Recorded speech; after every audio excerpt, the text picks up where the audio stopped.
आजचा 19 तारखेचा जो पाठ आहे तो आपण घेत आहोत. तर त्यामध्ये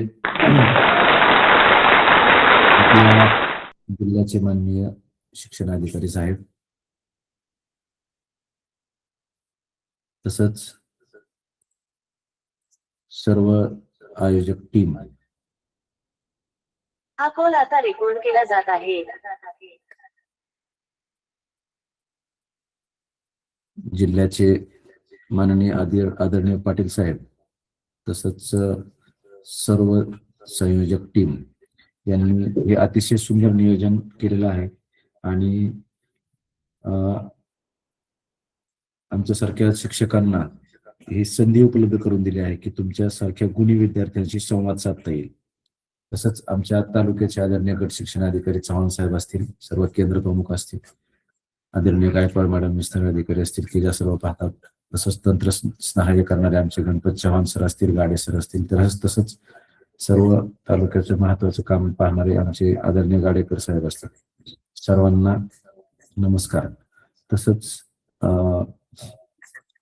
आपण आता आज वेळ न घालवता कालच्या उर्वरित पाठाकडे आपण जाऊया. तर आपण काल पहा, जे आपण जानेवारी 2025 ची प्रश्नपत्रिका आहे त्याच्यामधले प्रश्न पाहत होतो.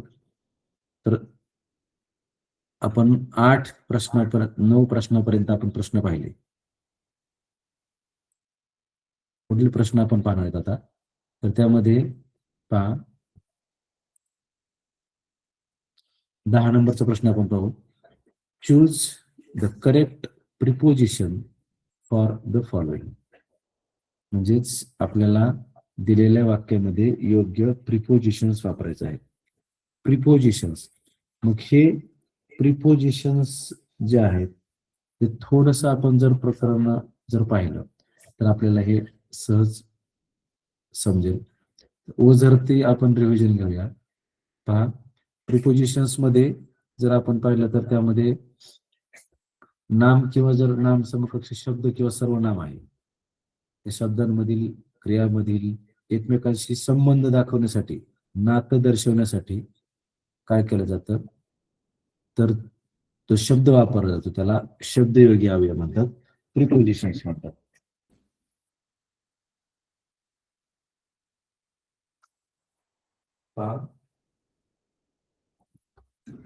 त्याचे प्रकार आहेत. सिंपल प्रिपोजिशन्स आहेत, त्याच्यामध्ये कोणकोणते आहेत? On, in, by, at, of, to, for, of, या प्रकारचे विथ, टिल, हे सिंपल प्रिपोजिशन्स आहेत.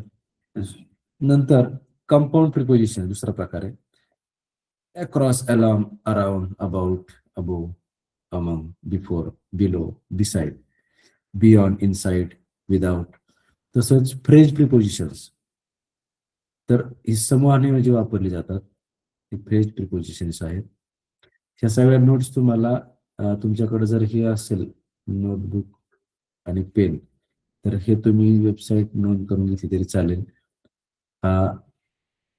विठ्ठल दत्तात्रय शिंदे .blogspot.com ह्या ब्लॉगवरती तुम्हाला ह्या सगळ्या नोट्स उपलब्ध आहेत, तुम्हाला डाउनलोड करता येतील. पहा,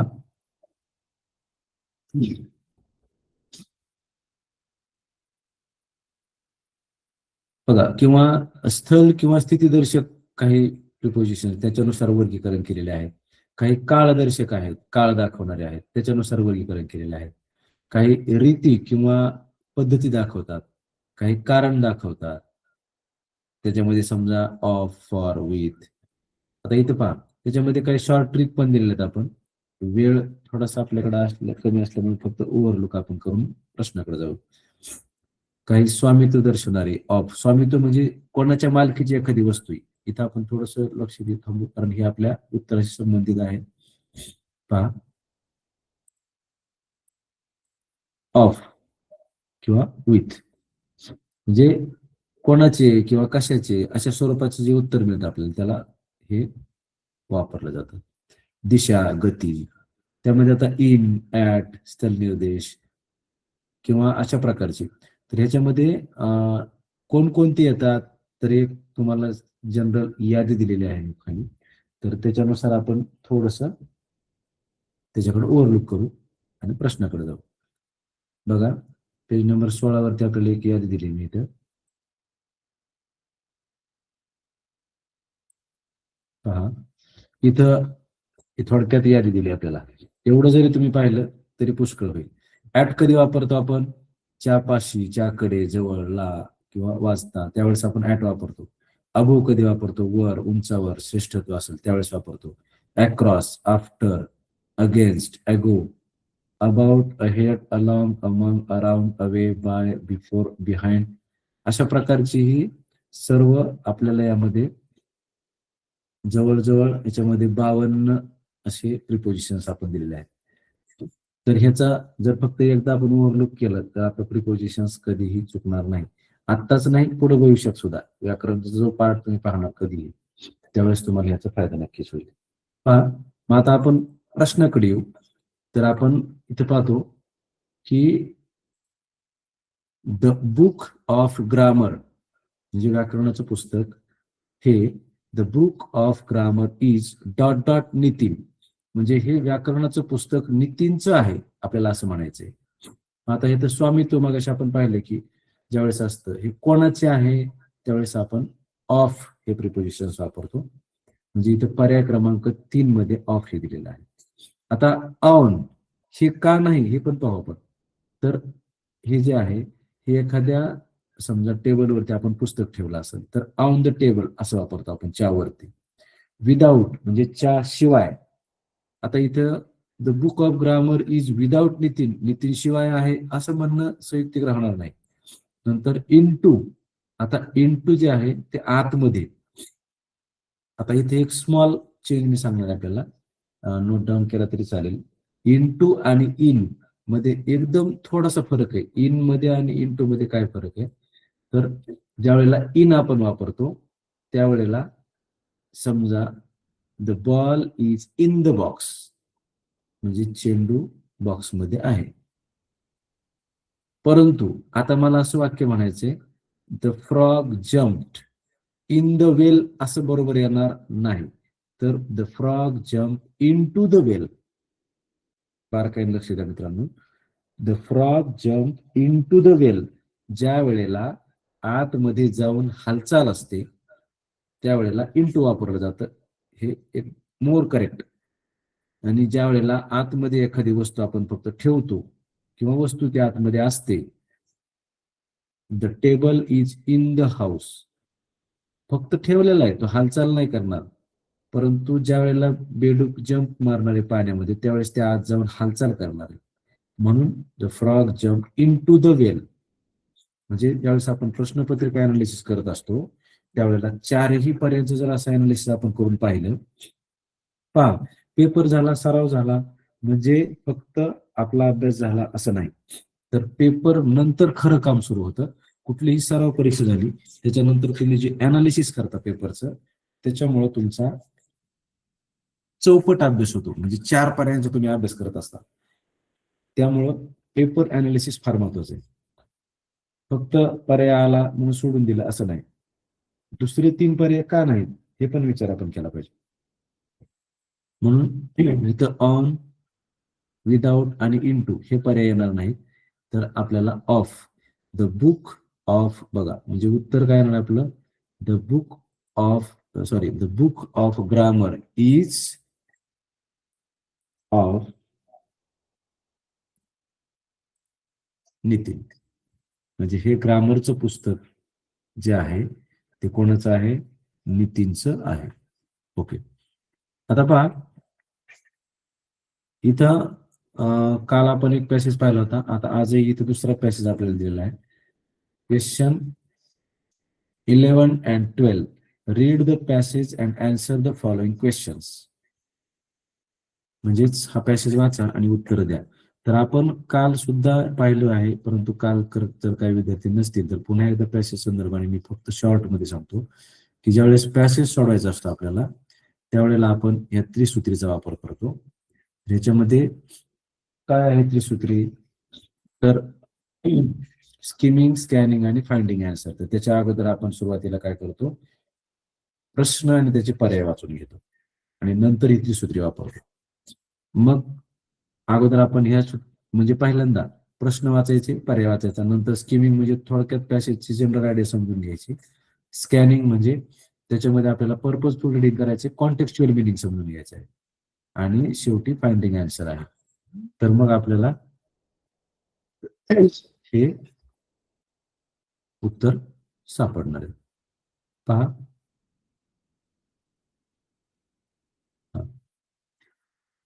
पहिल्यांदा आपण प्रश्न पाहू. 11वा प्रश्न पहा. Choose the correct option to complete the web.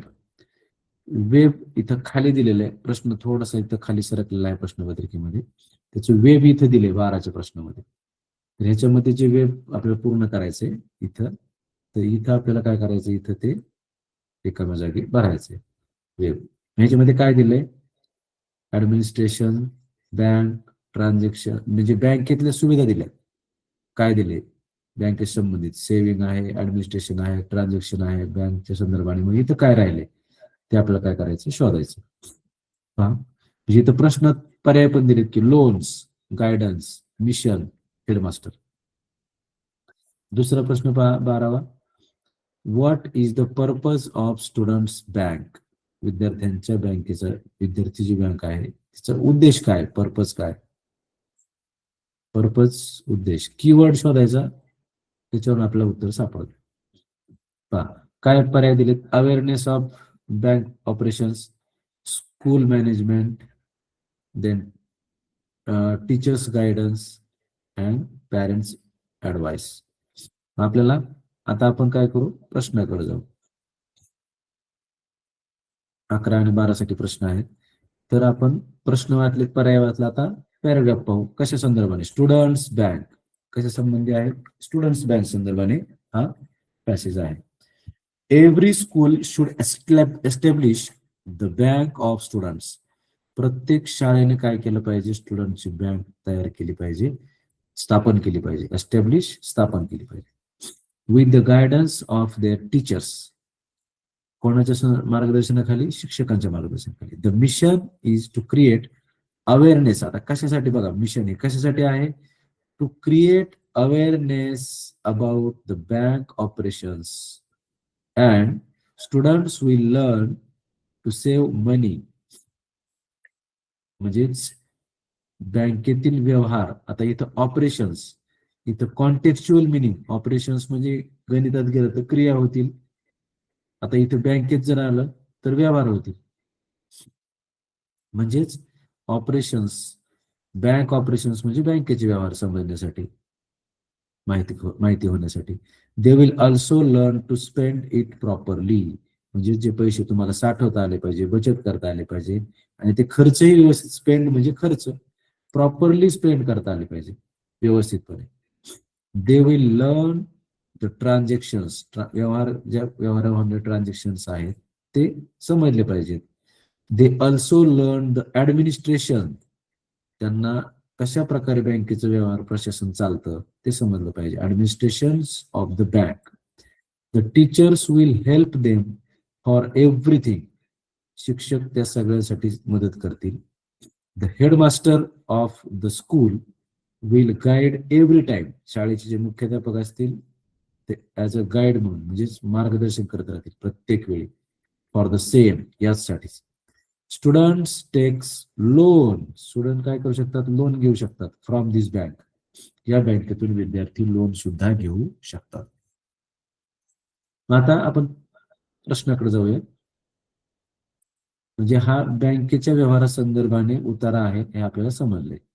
आता पहा, इथं choose the correct options to complete the web. इथं खाली वेब दिलेले आहे पहा. काय दिले, बँकेच्या संदर्भाने. बँक, इथं बँक म्हटले. मग बँकेमध्ये काय काय, ऍडमिनिस्ट्रेशन, प्रशासन चालतं. सेव्हिंग्स, बचत केली जाते बँकेमध्ये, पैसे वगैरे ठेवण्यासाठी सोय असते.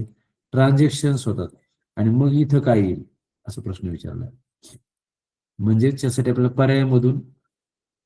पर्याय पाहून आणि आपल्याला जे ह्याच्यामध्ये परिच्छेदामध्ये दिलेत पर्याय ते आपल्याला शोधायचे. मग आता बघा, पहिला पर्याय दिलाय लोन्स. तर लोन्स आपल्या ह्याच्यामध्ये आहे का? आहे, इथे लोन्स आहे, आपण इथे पाहिले. नंतर गायडन्स. आता गायडन्स बँकेत का शिक्षक देणार आहेत? तर शिक्षक देणार आहेत. गायडन्स ऑफ द टीचर्स म्हणजे शिक्षक देणार आहेत. नंतर मिशन.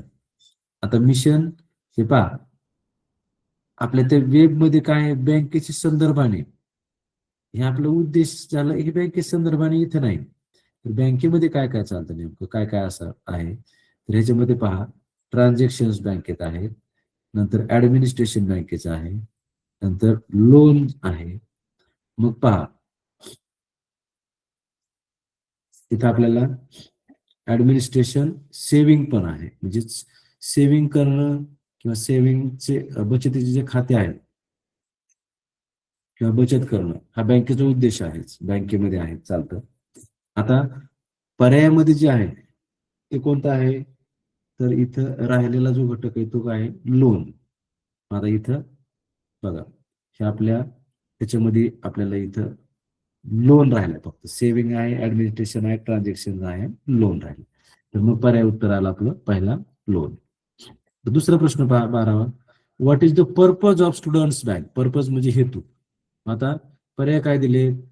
तर पहा, awareness of bank operations, school management, teachers guidance, parents advice. म्हणजेच बँकेच्या व्यवहाराविषयी माहिती होणं, शाळेचं मॅनेजमेंट माहिती होणं, शिक्षकांची गायडन्स, शिक्षकांचं मार्गदर्शन आणि पालकांचा सल्ला. तर ह्याच्यामध्ये आपण पाहिले पहा, पॅसेजमध्ये एक लक्षात ठेवायचं, पॅसेजमध्ये जर दिलं असेल सूर्य पश्चिमेला उगवतो तर पश्चिमेलाच लिहायचं. पॅसेजमध्ये जे दिलंय ना त्यालाच टिकअप आपण राहायचं, आपल्या मनाने उत्तर लिहायला जायचं नाही, कारण आपण फार हुशार विद्यार्थी असतो, परंतु कधी कधी आपल्याला फसवलं जातं. पॅसेजमध्ये एक दिलं जातं आणि आपल्याला उत्तर बरोबर माहित असतं, पण पॅसेजमध्ये थोडंसं फिरवून तो पॅसेजला संकल्पना वेगळी दिलेली असते.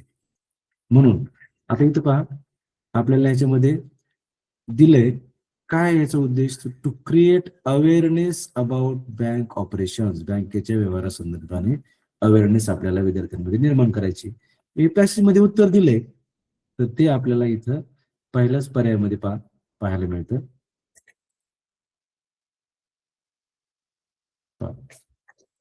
इथं अवेअरनेस ऑफ बँक ऑपरेशन्स पहिल्याच पर्यायामध्ये आपल्याला उत्तर काय होतं पाहायला मिळतं.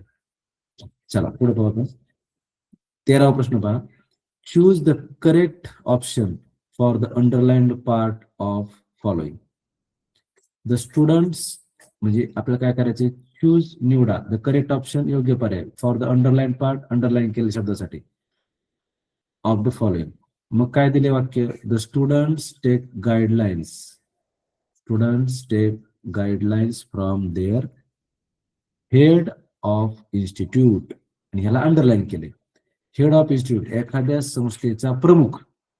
मग कोण असतो? आता शिक्षक प्रमुख असतो का? नाही, हेड मास्टर. आता शब्दातच अर्थ आहे, head of the institute, head master. जो प्रमुख आहे तो कोण असणार आहे? हेड मास्टर असणार. एखाद्या संस्थेचा प्रमुख आहे तो हेड मास्टर आहे. बँक हा एखाद्या संस्थेचा प्रमुख म्हणून बँक असतो का? नाही.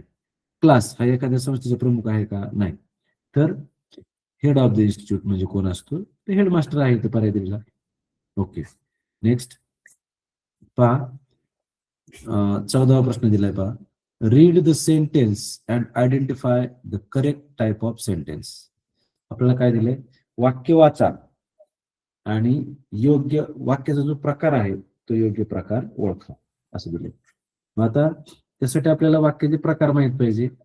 मग आता इथे पहा, टाइप्स ऑफ सेंटेन्स, वाक्याचे प्रकार आपण थोडस बघू. बघा यामध्ये इथं जर आपण पाहिलं तर तुमच्या लक्षात येईल, पहिला आहे स्टेटमेंट किंवा त्याला असर्टिव्ह सेंटेन्स म्हणतो आपण, विधानात्मक वाक्य. दुसरं क्वेश्चन, इंटरॉगेटिव्ह सेंटेन्स, प्रश्नार्थक वाक्य. तिसरं कमांड्स किंवा ऑर्डर्स, त्याला इम्पेरेटिव्ह सेंटेन्स म्हणतो आपण, आज्ञार्थी वाक्य. आणि एक्सक्लेमेशन्स किंवा एक्सक्लेमेटरी सेंटेन्स त्याला उद्गारवाचक वाक्य, उद्गारार्थी वाक्य म्हणतो आपण. मग आता आपण वजरती रिव्हिजन पाहतो याची, की पहा स्टेटमेंट्स मध्ये काय आहे, तर स्टेटमेंट्स हे विधानात्मक वाक्य असतं आणि एकदम शॉर्ट मध्ये सांगतो आपल्याला. यात ओळखायचं कसं, ज्या वाक्यात विधान केलं असतं, होकारार्थी असो किंवा नकारार्थी असो, त्यामध्ये एखादं विधान केलं असतं. This is a friendly dog, the sun shines brightly, Prachi sings a song very sweetly. एक स्टेटमेंट केलेलं आहे. आणि ओळखायचं काय, तर सगळ्यात महत्वाचं, विधानात्मक वाक्याची सुरुवात कर्त्याने होते आणि विधानात्मक वाक्याच्या शेवटी पूर्णविराम असतो. हे महत्वाचे मुद्दे दिलेत आपल्याला. ओळखायचं कसं, कर्त्याने सुरुवात, शेवटी पूर्णविराम, आणि होकारार्थी किंवा नकारार्थी असतं. आता बघा इथं विधानात्मक वाक्य आणि आज्ञार्थी वाक्य या दोन्ही वाक्यांच्या शेवटी काय असतो, पूर्णविराम असतो. परंतु मग ओळखायचं कसं, तर विधानार्थी वाक्याची सुरुवात ही कर्त्याने होत असते आणि शेवटी पूर्णविराम असतो. आणि आज्ञार्थी वाक्यामध्ये सुरुवात क्रियापदाने होते, शेवटी पूर्णविराम असतो. आता क्वेश्चन, याला काहीच नियम लावायची डोक्यात आवश्यकता नाही. ज्या वाक्याच्या शेवटी प्रश्नचिन्ह असतं, डोळे झाकून ते क्वेश्चन, प्रश्नार्थक वाक्य म्हणायचं. काहीच डोकं लावायची गरज नाही. नियम सगळे दिलेत मी, परंतु जास्त नियमात शिरायची सुद्धा आवश्यकता नाही. ते क्वेश्चनचे प्रकार दिलेत, व्हर्बल क्वेश्चन असतील, नॉन व्हर्बल क्वेश्चन असतील, आपण हे सगळे अभ्यासलेत 7वी 8वी मध्येच. आता त्याच्यामध्ये पुढचा प्रकार आहे तो म्हणजे कमांड्स. आता आज्ञार्थी वाक्यामध्ये काय असतं, आज्ञा, विनंती, उपदेश, हुकूम, प्रार्थना या भावना त्याच्यामध्ये दिलेल्या असतात. उदाहरणार्थ दिले इथं, please open the window, go home. म्हणजे गो हे क्रियापद आहे, सुरुवात झाली, गो होम शेवटी पूर्णविराम आहे. एकदम शॉर्ट. प्रश्नार्थक वाक्य प्रश्नचिन्ह बघायचं, उद्गारार्थक वाक्य उद्गार चिन्ह बघायचं. राहिले 2 वाक्य, असर्टिव्ह सेंटेन्स आणि कमांड्स किंवा इम्पेरेटिव्ह सेंटेन्स. तर ह्याच्यामध्ये काय करायचंय, कर्त्याने सुरुवात, पूर्णविराम असला स्टेटमेंट असणार, आणि क्रियापदाने सुरुवात, पूर्णविराम असला इम्पेरेटिव्ह, आज्ञार्थी वाक्य. इतकं सोपं देण्यात ठेवायचं. क्रियापदाचं पहिलं रूप वापरतात, उदाहरणार्थ ओपन, रन, मेक, गो सुरुवातीला आज्ञार्थी वाक्याच्या आणि शेवटी पूर्णविराम असतो. पहा निगेटिव्ह पण असतात, don't come here, start reading, don't read, अशा प्रकारचे निगेटिव्ह सुद्धा वाक्य असतात. आणि एक्सक्लेमेशन मध्ये पहा, हर्ष, खेद, आश्चर्य, तिरस्कार, भीती, हे सगळ्या भावना ज्या आहेत त्या आपल्या दर्शवलेल्या असतात. How nice. लक्षात ठेवायचं, काही जरी असेल, फक्त आपलं उद्गार चिन्ह पाहायचं, तिथं उद्गार चिन्ह दिसेल ते एक्सक्लेमेटरी सेंटेन्स आहे असं म्हणायचं. सोपा उपाय, एकदम सोपं. जास्त अभ्यास केल्यावर जास्त कन्फ्युजन होतं, परंतु सोप्याच्या अभ्यास करून पण ट्रिक पण लक्षात ठेवायचं. अभ्यास तर करायचाच, संकल्पना आपल्या पक्क्याच पाहिजेत, परंतु युक्त्या पण लक्षात पाहिजेत, जेणेकरून आपला वेळ वाचतो. उदाहरणार्थ, who is the head of your school हा प्रश्न आहे, शेवटी प्रश्नचिन्ह दिले बघा. आपल्या लगेच लक्षात येतं की प्रश्नचिन्ह, त्याचा अर्थ प्रश्नार्थक वाक्य. प्रश्नार्थक वाक्याला आपण काय म्हणतो, इंटरॉगेटिव्ह सेंटेन्स. इतकं सोपं पर्याय. आता इथं एक्सक्लेमेटरी म्हणजे आपल्याला माहिती आहे, त्याला एक्सक्लेमेशन मार्क पाहिजे, असर्टिव्ह फुल स्टॉप पाहिजे, इम्पेरेटिव्ह फुल स्टॉप पाहिजे. इतके सोपे नियम आपण वापरले. फक्त प्रश्नचिन्ह आहे आणि who is the head of your school, प्रश्न विचारलाय, काहीतरी उत्तराच्या अपेक्षा, त्यावेळेला तिथं प्रश्नचिन्ह आले. चला पुढचं पाहूया. Question 15 choose the correct conjunction to fill the blank.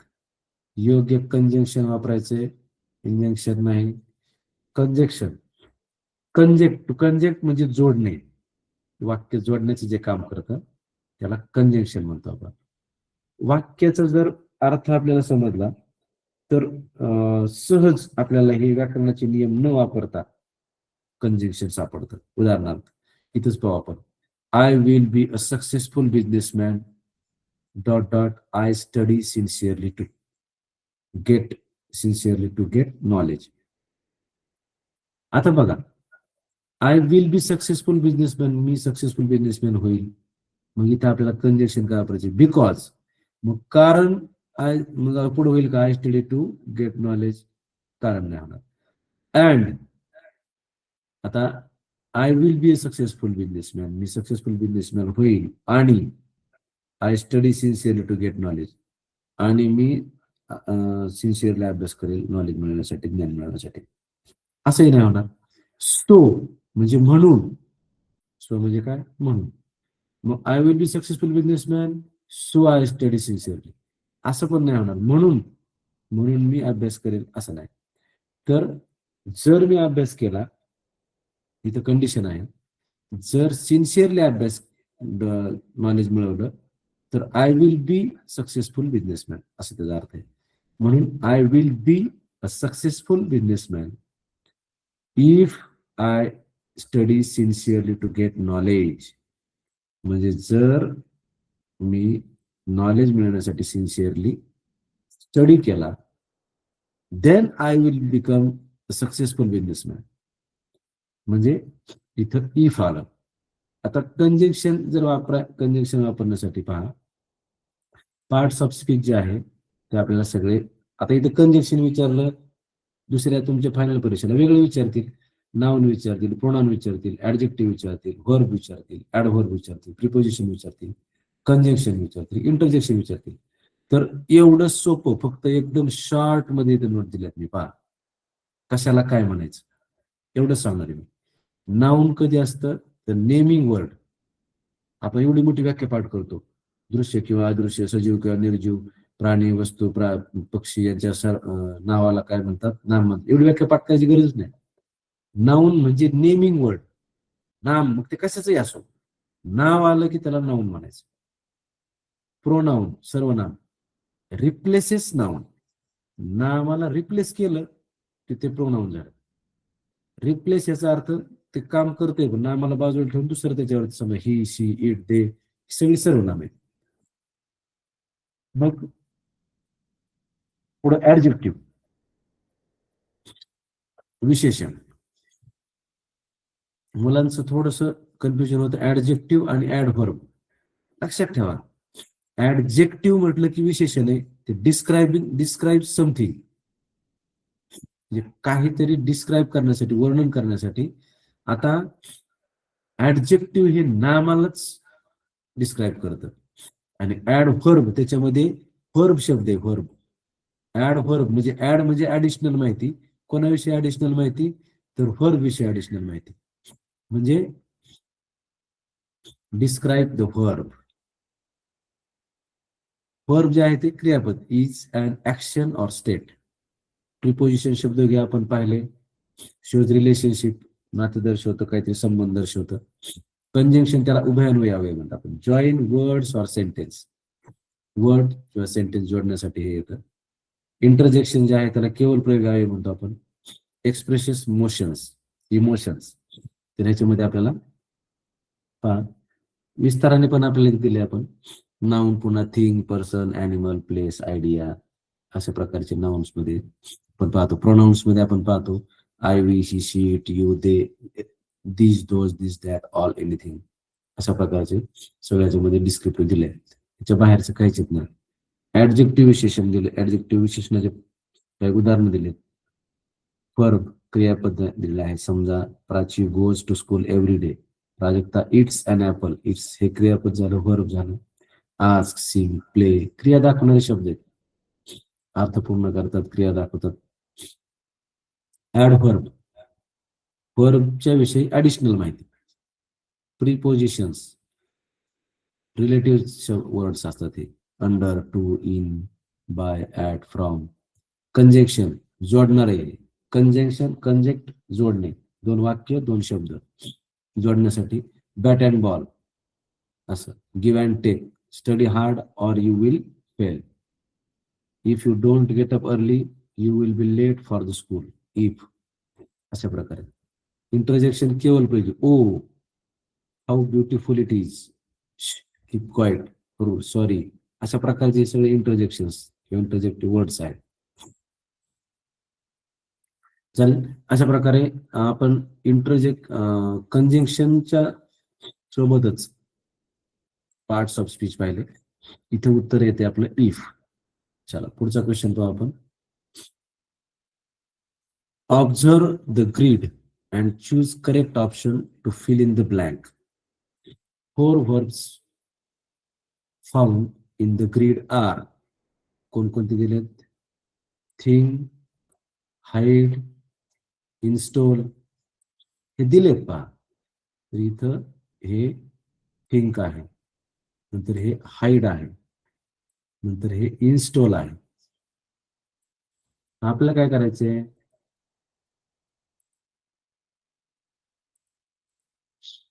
ह्याच्यापैकी 4 verbs find in the grid are. म्हणजे वर्ब म्हटले त्यांनी, कोणते म्हटले? वर्ब्स, क्रियापद. थिंक विचार करा, हाईडला पा इन्स्टॉल करणे एखादे सॉफ्टवेअर असेल तर इन्स्टॉलेशन करतो आपण. तसं पर्यायापैकी शोधा. आता कॉल, कॉल म्हणजे काय? बोलवणे किंवा बोलवा. एखाद्याला आपण म्हणतो कॉल द पीपल, लोकांना बोलवा. कॉल स्टुडंट्स, विद्यार्थ्यांना बोलवा. टिल, टिलचा अर्थ पर्यंत, पण हे वर्ब येत नाही. द हे आर्टिकल आहे, ए आणि द मध्ये आपण वापरतो. ऑड म्हणजे वेगळा शब्द, म्हणजे राहिले काय? कॉल. तर हे कॉल आपल्याला पुढे सापडेल का? कॉल कोणत्या लाईन मध्ये सापडते? तर ह्या लाईन मध्ये आपण पहा, CALL, कॉल. अशा प्रकारे म्हणजे याचं पर्यायचं उत्तर आलं कॉल. पुढं. आणि ग्रीडचा जो प्रश्न असतो तो फार सोपा असतो मित्रांनो, फार सोपा. कारण त्याच्यामध्ये तुम्हाला तिथंच पाहून फक्त शोधायचं असतं, आयडेंटिफाय करायचं असतं. पहा 17वा क्वेश्चन पाहू आपण. Which one correct prefix will suit to the word possible. हा पॉसिबल वर्ड दिलेला आहे आणि त्याला प्रीफिक्स. आता प्रीफिक्स आणि सफिक्स हे दोन प्रकारे आपल्याला लक्षात ठेवायचे. रूट वर्ड, प्रीफिक्स आणि सफिक्स. आता पॉसिबल हा समजा आपण रूट वर्ड म्हणजे मूळ शब्द. प्री लक्षात ठेवायचं, प्री म्हणजे अगोदर. आता तुम्ही शार्प बुद्धीचे विद्यार्थी आहात, त्यामुळे तुम्हाला प्री म्हणजे अगोदर हे लक्षात येतं. प्री म्हणजे शब्दाच्या अगोदर. ज्यांच्या काहीच लक्ष तसं नसलं लक्षात तरी तो प्रीचा पी वर्ण ध्यानात ठेवायचा. पूर्वी म्हणजे शब्दाच्या पूर्वी जे लागतं, अक्षर लागतात त्याला प्रीफिक्स म्हणायचं. प्रीफिक्स पूर्वी, फिक्स शब्दाच्या पहिल्यांदा, पी वर्ण पहिल्यांदा अध्ययन ठेवायचं. सोपं. प्रीफिक्सचा पी, ह्या पी वरून पहिल्यांदा असं देण्यात शब्दाच्या पहिल्यांदा अगोदर. मग आता इम्पॉसिबलच्या अगोदर काय लागेल? पॉसिबलच्या अगोदर काय लागेल? तर पॉसिबलच्या अगोदर इथे दिले त्यांनी तर इम्पॉसिबल शब्द होईल. अनपॉसिबल होतो का शब्द? नाही. इनपॉसिबल होतो का? नाही. इरपॉसिबल होत नाही. तसंच प्रिफिक्स सोबतच तुम्हाला सफिक्स सांगतो. जसं मी प्रिफिक्सच्या पी वर्ण पहिल्यांदा म्हणलं, सुरुवातीला म्हणलं, तसं सफिक्सच्या यस वर्ण शेवटी ध्यानात ठेवायचं. सफिक्स म्हणजे शेवटी फिक्स केलेला अक्षर शब्द. समजा पॉसिबल, पॉसिबिलिटी पुढे त्याला सफिक्स जोडला आपण. म्हणजे अशा प्रकारे प्रिफिक्स आणि सफिक्स ह्याच्यावर जर प्रश्न आला तर तुम्हाला अजिबात चुकणार नाही. नेक्स्ट पहा 18 number. Choose the correct passive voice of the given sentence. Passive voice. आता इथं थोडस आपल्याला पाहायचंय. इथं प्रश्न दिलाय, I have brought a pen. आता इथं पर्याय पण पहा. A pen was brought by me, a pen have been brought by me, a pen has been brought by me, a pen will be brought by me. मग आता पहा इथे बरोबर उत्तर आहे, परंतु पॅसिव्ह व्हॉइस कसं करतात थोडस लक्ष देऊ आपण सोप्या पद्धतीने.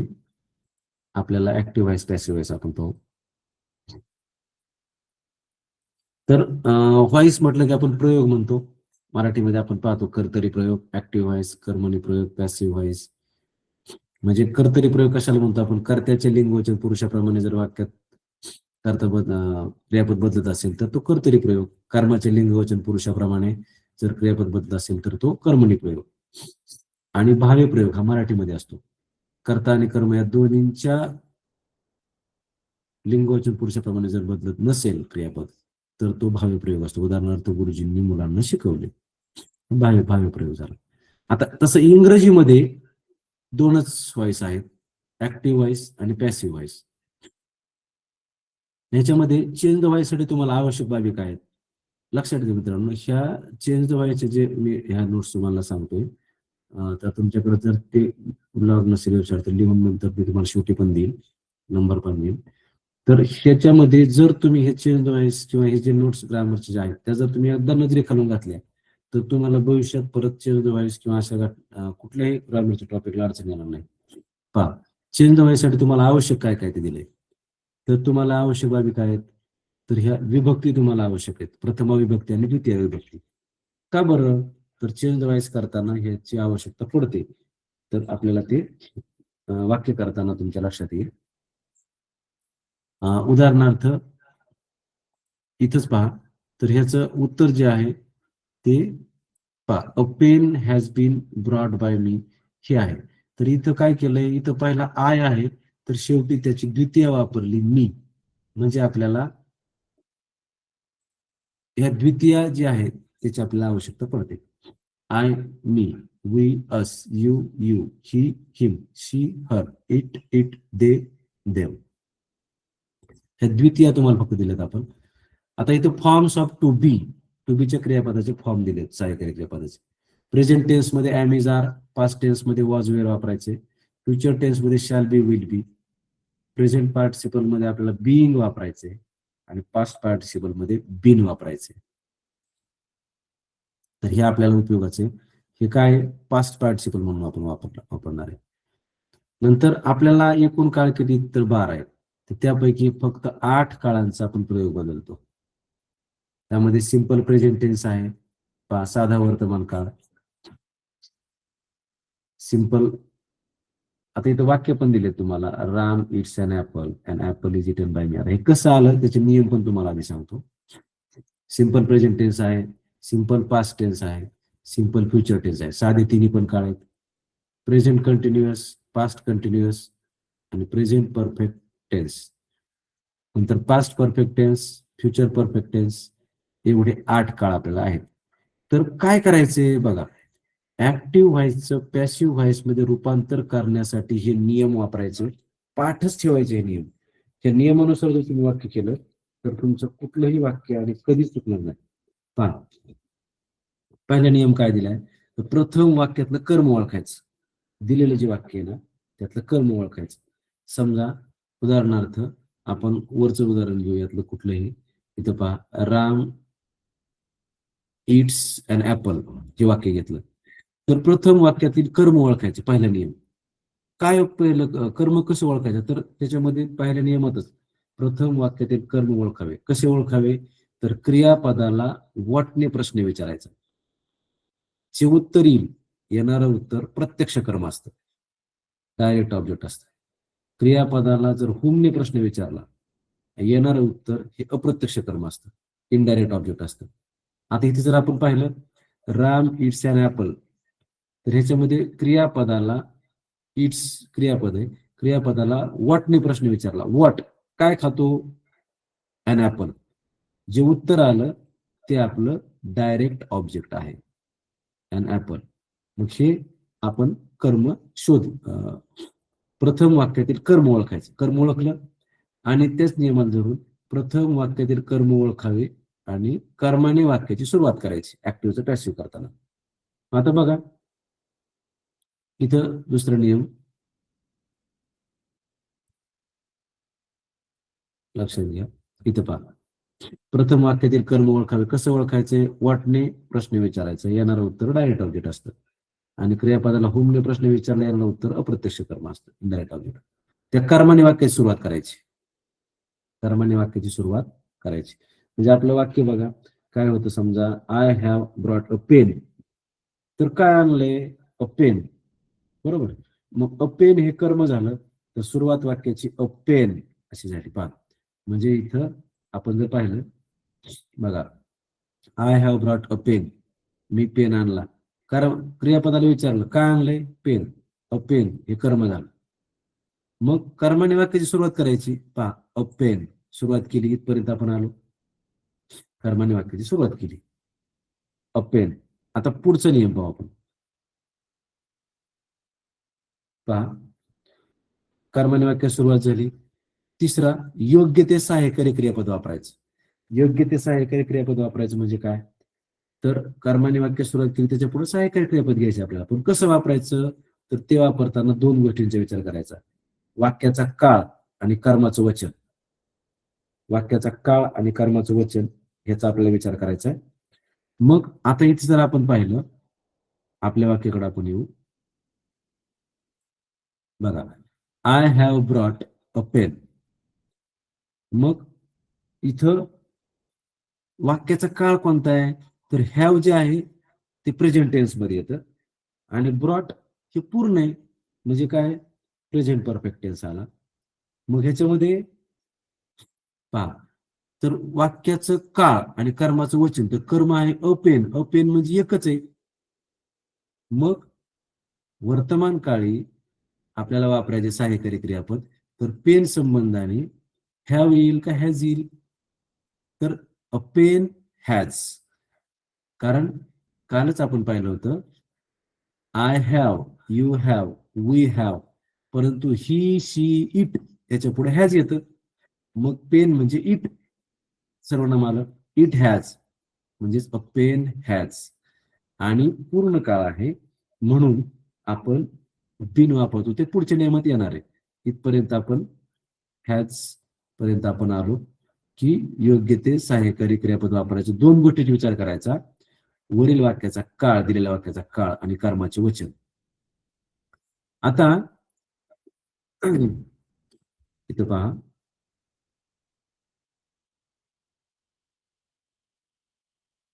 वरती आपण पाहूया हे वाक्य.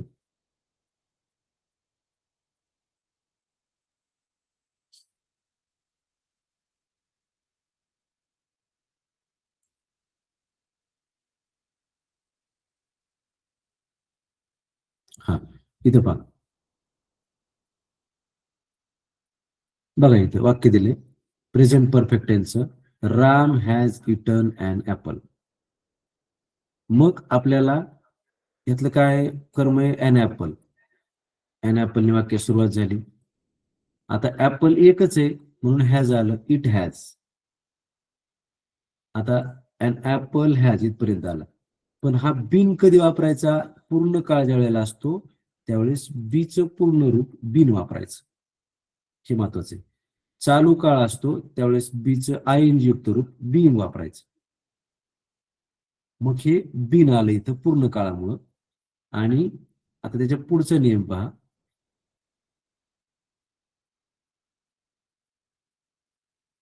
पहा, आपण काय वापरलं आता?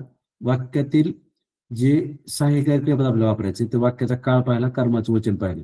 म्हणजे इथं पहा, अ पेन हॅज आणि पूर्ण काळ आहे, वर्तमान काळ आहे, पूर्ण काळ आहे, त्यामुळं बिन हे त्याला आपण वापरत असतो क्रियापद. बीचं पूर्ण रूप बिन. आता पुढचं काय आलं पहा, ह्याच्यामध्ये पुढचा नियम आहे, वाक्यातील क्रियापदाचे तिसरे रूप लिहावे. वाक्यातील क्रियापद जे आहे त्याचं तिसरं रूप लिहायचं. आता वाक्यातील क्रियापद काय आहे? ब्रॉट. त्याचं तिसरं रूप आहे ब्रॉट. वाक्यातील क्रियापद तिसरं रूप लिहिलं. लिहिलं इथपर्यंत. पुढं पुढं काय नियम आहे? तिसऱ्या रूपानंतर बाय लिहावे. बायची योजना करायची. मग आता इथे बघा, इथं तिसऱ्या रूपानंतर बाय लिहिले, बायची योजना केली. बघा पुढं, परंतु जर वाक्यात दोन कर्म असतील तर राहिलेले कर्म किंवा इतर शब्द क्रियापदाच्या तिसऱ्या रूपानंतर लिहावे आणि त्याच्या पुढे बाय लिहायचं. म्हणजे जर वाक्यात काही भाग शिल्लक असेल, बघा इथं वाक्यात बाकीचा भाग शिल्लक नाही. I have brought open direct आहे, वाक्यात काय बाकीचा भाग नाही.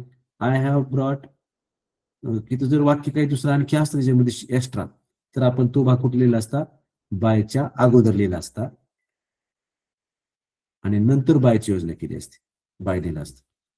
आता त्या पुढे बाय लिहावे, इथं आलं. नंतर बाय नंतर करता, आता इथं महत्वाचं आहे शेवटचं, बाय नंतर करता जर सर्वनामात असेल तर त्याची द्वितीय लिहायची, आणि जर विशेष नाम असेल म्हणजे एखाद्या व्यक्तीचं, प्राण्याचं, वस्तू डायरेक्ट नाव असलं तर तो जसाच्या तसा लिहावा. आणि शेवटचा 7वा नियम आहे, वाक्यातील राहिलेला भाग जसा तसा लिहावा. तो शेवटी लिहू शकतो आपण, आणि बायच्या अगोदर जो त्याच्या संदर्भाने आलेला भाग आहे तो पण लिहू शकतो. आता बघा इथं सेकंड लास्ट जो नियम आपण वापरला त्याचा आपण इथं पाहू की बाय नंतर करता जर सर्वनामात असला तर त्याची द्वितीय, आणि जर करता विशेष नामात असेल तर तो जसा तसा लिहायचा आहे. आता इथं कुठलंही एक उदाहरण पाहू आपण, पहा प्रेझेंट परफेक्ट टेन्स तसं आहे, Ram has eaten an apple. मग अन ऍपल कर्म ओळखलं, सुरुवात केली, वाक्याच्या ह्याच्यानुसार सहाय्यकारी क्रियापद हॅज पूर्ण आहे म्हणून बीन, ऍपल हॅज बीन, ती क्रियापद तिसरं रूप इटन, बायची योजना केली bye.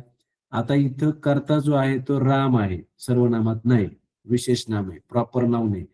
Common noun proper noun आपल्याला माहिती आहे, मग त्यामधलं विशेष नाम आहे, म्हणून जे जसं जे तसं लिहिलं राम, लक्षात घ्या. म्हणजे जर करता जर विशेष नाम असेल तर जसं तसं लिहायचंय, आणि जर करता सर्वनामात असेल तर त्याची द्वितीय लिहायची. त्याचं उदाहरण आपल्या पेपरमध्ये आहे, आय, तर त्याचा आपल्याला द्वितीय आहे मी, जी आपण इथं आत्ता इथं तक्ता पाहिला होता अगोदर, इथं पहा त्या तक्त्यामध्ये आपण पाहिलं होतं की आय, पहा आय असेल तर शेवटी काय येणार, त्याची द्वितीय मी. जर ने सुरुवात असेल तर शेवटी अस येणार, जर यू असेल तर यूच येणार, ही असेल तर हिम, शी असेल तर हर, इट असेल तर इट, दे असेल तर देव. आपल्याला विभक्ती प्रथमा विभक्ती, द्वितीय विभक्ती, षष्टी विभक्ती ह्या पाठच पाहिजे. I, me, my, we, us, our, you, you, your, he, she, he, him, his, she, her, her, it, it, its, they, them, their. एवढा तक्ता आपला पाठच ठेवायचा, म्हणजेच तुमचं कुठलंही वाक्य चुकणार नाही. अशा प्रकारे ह्याच्यामध्ये अनेक प्रकारची खाली वाक्य आहेत, वेगवेगळ्या प्रकारची. आय एन जी असं तर काय करायचं किंवा काय, अशा प्रकारे सगळे नियम आहेत. तर आपण हे नंतर तुम्ही बारकाईने पाहून घ्या. आपल्या प्रश्नाशी संबंधित आपण जेवढा भाग तेवढा पाहिला, त्याच्यामध्ये आपण हे वाक्य प्रश्न पर्याय क्रमांक 3 जे आहे ते आपलं उत्तर आहे. आता 19वा प्रश्न पाहू आपण, read the riddle and find out the correct options. Riddle वाचा आणि योग्य ऑप्शन निवडा. काय दिलंय बघा, I am tall when I am young, तरुण असतो वेळेस मी उंच असतो, मोठा असतो. And I am short when I am old, आणि वयस्क ज्यावेळेस होतो, ओल्ड होतो, त्यावेळेला मी शॉर्ट होतो, खुजा होतो, ठेंगणा होतो. हु एम आय, तर मी कोण.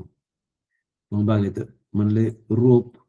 आता रोप जो आहे, दोर जो आहे समजा, तो काय सुरुवातीला मोठा असतो नंतर छोटा होतो असं काय नाही. एलिफंट, हत्ती, तरुणपणी मोठा असतो, म्हातारपणी किंवा शेवटी छोटा असतो, खुजा असतो असं नाही. नंतर कॅन्डल, कॅन्डल म्हणजे पहा मेणबत्ती,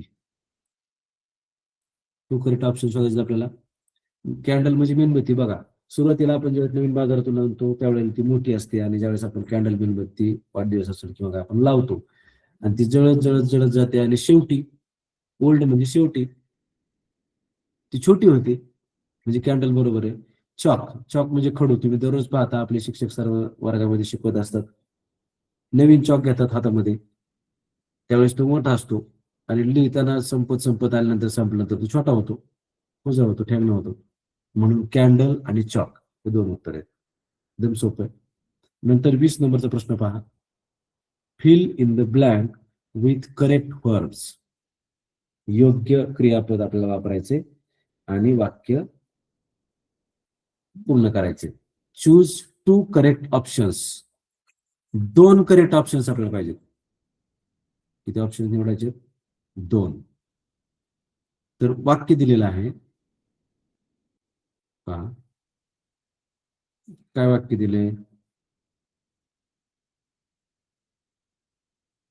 Latur by tomorrow morning.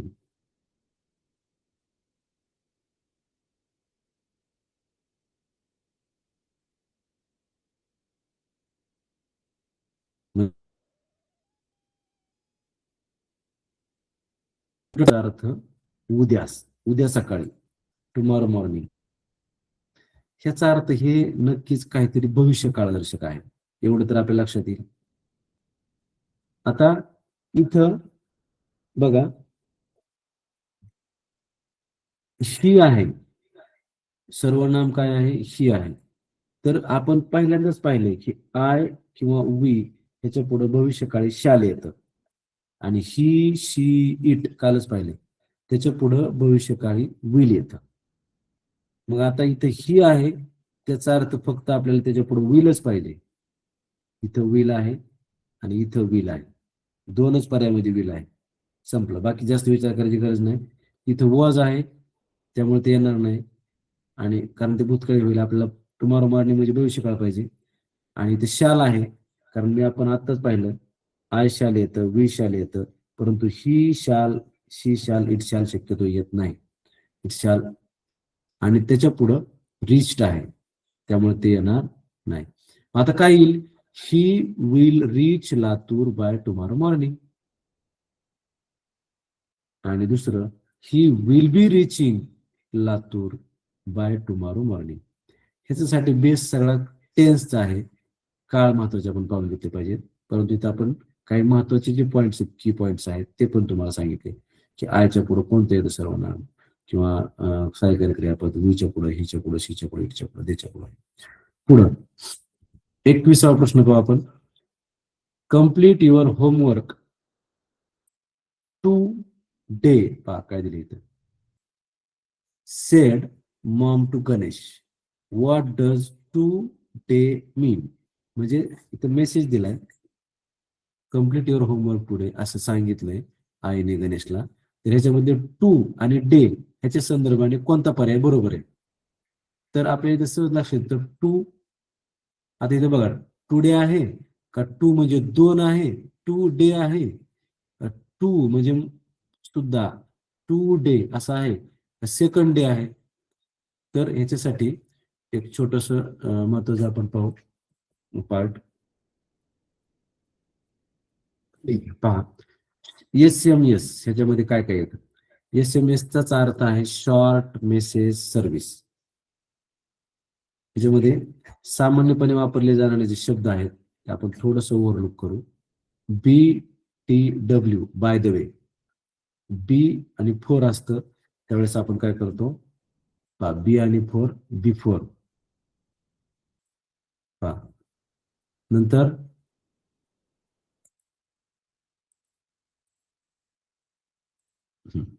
GM आपल्याला सगळ्यांना माहिती आहे, good morning. Yes to you म्हणजे काय, सेम टू यू.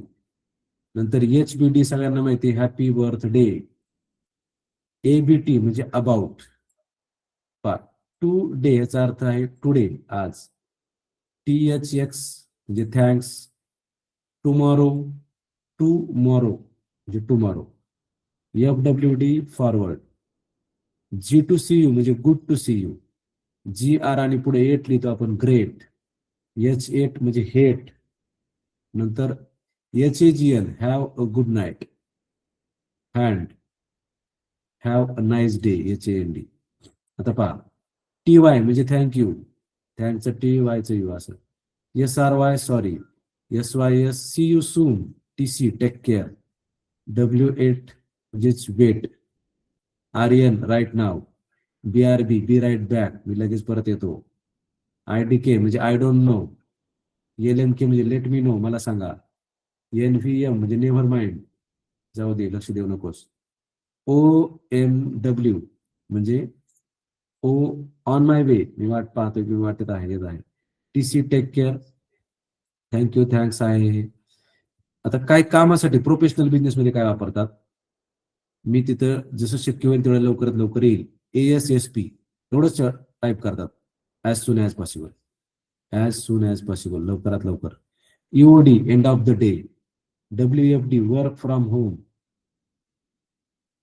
3 वेळा ओ ओ ओ आहे. आउट ऑफ द ऑफिस, ऑफिसच्या बाहेर असणे, सुट्टीवर असणे, हे कार्यालयीन कामासाठी. TIA, thanks in advance. FYI, for your information. आता भावना आणि प्रतिक्रिया, रिएक्शन कसे दाखवतो आपण? LOL, लाफिंग आउट लाऊड, जोरात हसणे. ROFL, rolling on floor laughing, हसून हसून लोळणे. TBH, टू बी ऑनेस्ट, खरं सांगायचं तर. NGL, नॉट गॉन लाय, खोटं बोलणार नाही. IMO, इन माय ओपिनियन, माझ्या मते. IKR, आय नो राईट, हे मला माहिती आहे पण असंच वाटतं. आता आधुनिक स्लँग, आता सध्या मॉडर्न मध्ये 2026 आपण ट्रेंड काय वापरतोय? AORA. एखाद्याची छाप किंवा प्रभाव असतो त्यावेळेस आपण औरा वापरतो, हाय औरा असं. रिज, एखाद्याला आकर्षित करण्याची कला, स्टाईल, चार्म. SUS, त्याला सस्पिशियस, संशयास्पद वाटतं एखादं तर आपण लगेच मेसेज करतो SUS, तुम्हाला पुढचं जो काहीतरी बोलतोय पण आपण मेसेज त्याला मेसेज टाकतो SUS, म्हणजे काहीतरी मला संशय वाटतोय. शॉर्ट मध्ये सस्पिशियस, आधुनिक ट्रेंड आहे हा. BET, बेट, लगेच. ICYMI म्हणजे in case you missed it, जर तुम्ही हे वाचते नसेल किंवा विसरला असाल तर. नंतर मराठी विशेष शॉर्टकट बघा आपण काय काय वापरतो. कुठे, KUTH, कुठे वापरतो. जे आणि वन लिहितो, जे जेवण, म्हणजे जेवण झालं का असं वापरतो. नंतर जी, ग किंवा जी. PLS म्हणजे प्लीज. अशा प्रकारे हे SMS शॉर्टकट आपल्याला माहित हवेत. ह्याच्यावरती प्रश्न येतात. मग याच्यामध्ये टू डे म्हणजे हे आलेलं आहे टुडे संदर्भाने आज. 22वा प्रश्न पाहू आपण. Choose two correct meanings of given words. Sad म्हणजे दुःखी, 2 करेक्ट मिनिंग शोधायचे. आता इथे पहा, अनहॅपी म्हणजे दुःखी, आनंदी नाही. आणि अनप्लीजंट म्हणजे आनंदी नाही. आता बघा, प्लीजंट म्हणजे आनंददायी आणि चिअरफुल म्हणजे आनंदी, समाधानी. म्हणजेच 2 पर्याय सापडले आपल्याला, अनहॅपी आणि अनप्लीजंट म्हणजे सॅड. 23वा प्रश्न पहा. The life history of man return by someone, हा महत्वाचा आहे. एखाद्या माणसाच्या जीवनाचा वृत्तांत रिटर्न बाय समवन, स्वतः नाही लिहिला, रिटर्न बाय समवन, कुणीतरी लिहिलाय. एखाद्या माणसाचं जीवन वृत्तांत जो आहे तो स्वतः जर लिहिला तर त्याला ऑटोबायोग्राफी म्हणतात, आत्मचरित्र. स्वतः लिहिलं आत्मचरित्र, जसं मी वनवासी आत्मचरित्र आहे सिंधुताई सपकाळ यांचं तसं. नंतर बायोग्राफी, बायोग्राफी म्हणजे चरित्र, म्हणजे त्या एखाद्या व्यक्तीच्या जीवनातल्या घटनाच असतात पण दुसऱ्या कोणतरी लिहिल्यात. समवन, कुणीतरी दुसऱ्या, समवन एल्स, त्याला बायोग्राफी म्हणतात. म्हणजेच आपला जो पर्याय आहे तो हा बायोग्राफी हा बरोबर आहे. नंतर कॅलिग्राफी. आता कॅलिग्राफी म्हणजे आपण जे हस्ताक्षराचा एखादा नमुना असतो, आपण तो हस्ताक्षर लिहिण्यासाठी सुलेखन म्हणतो, तो त्याला हस्ताक्षर कला म्हणतो. स्ट्रोक मध्ये लिहिणं किंवा असं समजा असं व्यवस्थित असं लिहिणं, कॅलिग्राफी एक प्रकारची हस्ताक्षराची कला असते, त्याला कॅलिग्राफी म्हणतो आपण. आणि ऑटोग्राफी, आता इथं ऑटोग्राफी म्हणजे काय इथं तर आत्मकथा, म्हणजेच समवन दुसऱ्याने सांगतोय त्याचा अर्थ हा बायोग्राफी म्हणजे चरित्र आहे हे नक्की. म्हणजे इथं पर्याय आपला 2 नंबरचा आला. नंतर 24वा क्वेश्चन पहा. Choose the correct option for the indirect speech of the following. Indirect speech आपल्याला शोधायचे. तर इनडायरेक्ट स्पीच मध्ये, अप्रत्यक्ष कथनामध्ये थोडा नियम येतो फक्त वापरायला, जास्त नियम काय आपल्याला खोलात जायचं नाही. पहा, द टीचर सेज, ह्याला रिपोर्टिंग वर्ब म्हणतात. तर हे जर सेड असलं भूतकाळी जर असलं तरच पुढच्या वाक्याच्या काळात बदल होतो. आणि हे सेज म्हणजे वर्तमान काळी जर असेल तर अवतरण चिन्हामध्ये जे वाक्य आहे त्याचा काळ बदलत नाही. मग teacher says people uses various edible oils. मग त्याचा जे अवतरण चिन्हातलं वाक्य ते अजिबात बदलणार नाही, फक्त ह्या स्वल्पविरामाच्या आणि ह्या अवतरण चिन्हाचे वाक्य जे आहे त्याच्यामध्ये कनेक्टिव्ह जोडलं जातं, दॅट हे कनेक्टिव्ह वापरलं जातं. मग असं सिस्टीम कुठे दिली, याच्यात कोणत्या वाक्यात दिली पहा, द टीचर सेज दॅट, पुढचं तसंच आहे, people uses various edible oils. म्हणजे एकच ध्यानात ठेवायचं की जर रिपोर्टिंग वर म्हणजे सेज असलं म्हणजेच वर्तमान काळी असेल तर जे अवतरण चिन्हातलं वाक्य ते बदल होत नाही, फक्त कनेक्टिव्ह इथं दॅट जोडलं जातं आणि अवतरण चिन्हातील वाक्य जसंच्या तसं लिहिलं जातं. चला आपण शेवटच्या प्रश्नाकडे जाऊ. लास्ट बट नॉट लिस्ट 25वा प्रश्न आहे. Find 2 meaningful words from the following jumble letters. आता इथे जंबल लेटर दिले आहेत. जंबल लेटर्स म्हणजे मागे पुढे करून हे अक्षर दिलेत. तर ह्याच्यापासून आपल्याला 2 meaningful वर्ड्स, 2 मिनिंगफुल अर्थपूर्ण शब्द बनवायचे. तर एकदम सोपं आहे. ह्याच्यामध्ये पहा कोणकोणते अक्षर देतात बघून घ्या. ESTWBIE. आता इथे बघा, समजा पहिला पर्याय EAST, तर यातला ई दिलाय, एस दिलाय, टी दिलाय, फक्त ए दिला नाही. ए दिला नाही याचा आता हा पर्याय कट झाला. एकदम सोपं आहे, हा पर्याय कट झाला. आता इथे पहा दुसरा पर्याय WEBSIT म्हणजे वेबसाईट. तर वेबसाईट जो आहे WE आहे, बी आहे, SITE सगळे अक्षर आहेत. म्हणजे हा पर्याय तयार होतोय. वेबसाईट आपल्याला माहिती, संकेतस्थळ, वेबसाईट आपण पाहतो www. नंतर WEST वेस्ट, आपण दिशांमधली वेस्ट दिशा आहे, तर WEST हे चारही अक्षर याच्यामध्ये आहेत. तर हा पर्याय बरोबर आहे. आता TEA ह्याच्यामधला ए ह्याच्यामध्ये नाहीच, इथं ए नाही म्हणून हा कट केलाय. म्हणजे या दोन्ही मधला ए आहे तो इथे नाही, आणि म्हणून वेस्ट आणि वेबसाईट हे दोन पर्याय बरोबर आहेत. ओके, पहा, तर आपण अशा प्रकारे सर्व प्रश्न काय केलेत, 1 ते 25 प्रश्न या प्रश्नपत्रिकेमधले पाहिले आहेत. आणि त्याच्यासोबत आपण महत्वाचा जो पार्ट पाहिलाय तो म्हणजे प्रिपोजिशन्स पाहिले. सगळे प्रिपोजिशन्सचे ओव्हरलुक केलं, घटक महत्वाचे. काय होतं, प्रश्नपत्रिका अनालिसिस करताना एक प्रश्न म्हणजे एक टॉपिक असतो बऱ्याच वेळा, तो टॉपिक सगळा समजतो आपल्याला. तर कालपासून आपण 25 प्रश्नामध्ये 10-15च्या पुढे टॉपिक कव्हर केले. तर टाइप्स ऑफ सेंटेन्स पाहिला आपण, types of sentence, parts of speech पाहिलं, व्हॉइस, प्रयोग फार महत्वाचे. एवढं जर तुम्ही नियम हे प्रयोगाचे पाहिले तर 7 नियमाच्या बाहेर, 6 नियमाच्या बाहेर वाक्य कधीच जात नाही, हे चुकतही नाही. SMS शॉर्टकट पाहिले आपण. अशा प्रकारे हे सगळे घटकांना आपण रिव्हिजन केली. आता सगळ्यात महत्वाचं शेवटच्या भागाकडे आपण वळतोय. त्याच्यामध्ये आपण पहा, इथं आपल्याला सर्वांनी म्हणजेच जिल्ह्याची संयोजक टीम असेल, आमच्या तालुक्याचे गणपत सावंत सर असतील, सगळे शिक्षक असतील, मित्रपरिवार असेल, तसंच आमचे केंद्र प्रमुख असतील, देवेकर साहेब असतील, किंवा आदरणीय गायकवाड मॅडम ज्या सर्व तालुक्याचं काम पाहतात, प्रदीप चव्हाण साहेब, आमचे गट शिक्षणाधिकारी साहेब, आणि पाटील साहेब असतील, शिवसाहेब असतील, सर्व टीम, तसंच आमचे डॉक्टर बाबासाहेब पवार सर असतील, ते जे जिल्ह्याचं सगळं कोऑर्डिनेशन करतात, रवींद्र भापकर साहेब सर असतील, तसंच गाडेकर सर आमच्या तालुक्याचे जे समन्वयक आहेत, त्यांनी सर्व हे त्यांच्याकडं म्हणजे ते सर्व आम्हाला सहकार्य करत असतात.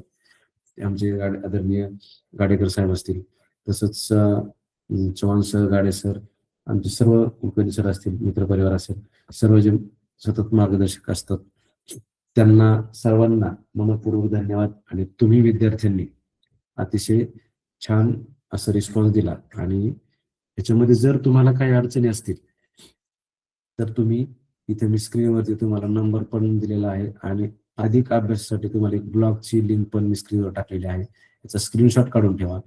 आणि जर काही तुम्हाला कुठल्याही प्रश्नासंबंधाने अडचण, एखादी शंका असेल, ग्रामरचे नियमाचे काय असेल किंवा काय असेल, तर तुम्ही सांगू शकता. खूप छान शिकवलं सर, सगळं समजलं. थँक्यू.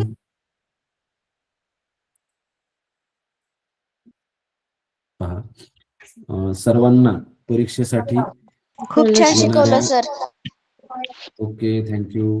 येणाऱ्या परीक्षेसाठी सर्वांना खूप खूप शुभेच्छा.